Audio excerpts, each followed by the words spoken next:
The Rungiri Dam here in Kiambu County is famous now for peace and tranquility. But in 2007, it was infamous. There were lots of suicide attempts here, as well as lots of dumpings. One such case brings us back here. The case of James Njenga Kinuthia. 17 years after he was dumped in this very dam, his family is ready to tell his story. If it had been just any tragedy or death by, an illness or anything, we would already had some kind of closure. This is James Kinuthia Njenga. He was born in 1947 and died in 2007 at 60 years of age. His oldest child, Anna Muthoni, is right. If this was a death from natural causes, then grieving would have been a door to closure and nothing more. But it wasn't natural at all.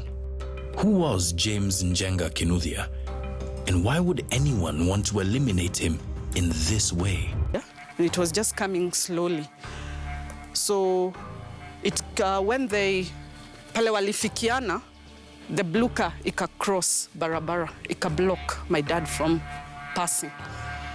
So from there, the guys, two guys wakatoka kwa gari, and they pointed a gun at him na wakamwambia ashuke.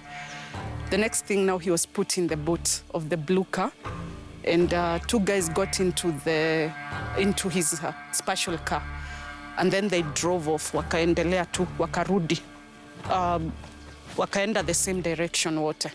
Njenga's murder had all the markings of a contract killing. But even more insidious was the fact that his killers chose to execute him in a place he knew so well, forcing the question, did his killers, or at least those who ordered his killing, know Njenga personally?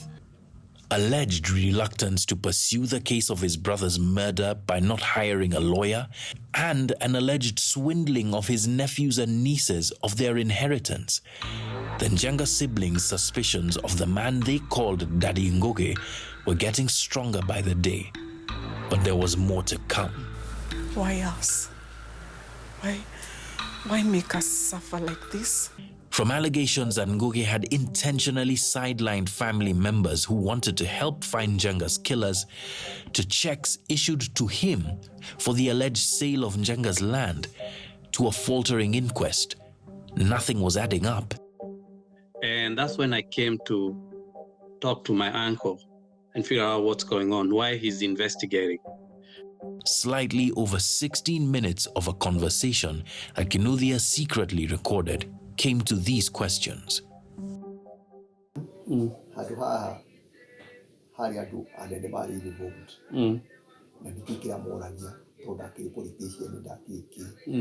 As the brother yaku mundu endete nwende kumenya niki kiamurire no nyende muno koguo nwende kurumirira uhoro uyu nginya tumenye kiria uria gwathire umenye fraud ndere na fatai tondu ona jaji kuria already ni amenyete kama utiki timwana wa dedi koguo turatinde tukirumirira undu jaji atare na fata naguo. No clear answers from Ngugi in this recording, more than a decade since Njenga's death.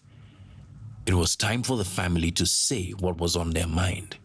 And I told him straight out, I think you did it. I fight for him because of, all the memories.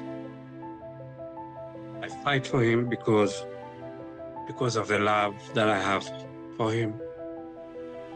I try to seek justice for him. Like, if it was me, he would have done the same thing.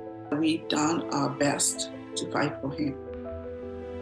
Because if it had happened to any of us, he would have done the same. I'm proud of the man he was. I'm proud of him, how he was our hero, as in he came to our rescue in anything. I love him so much. The The views expressed by James Jenga's family have yet to be tested in a court of law. Njenga Kinuthia is not under any investigation for the murder of his brother and is, by law, presumed innocent of the allegation and has a right to be heard. We sent additional questions to Mr. Njenga on the claims raised in this documentary, and as requested, also sent them to a contact provided by him, who is presumed to be his legal representative.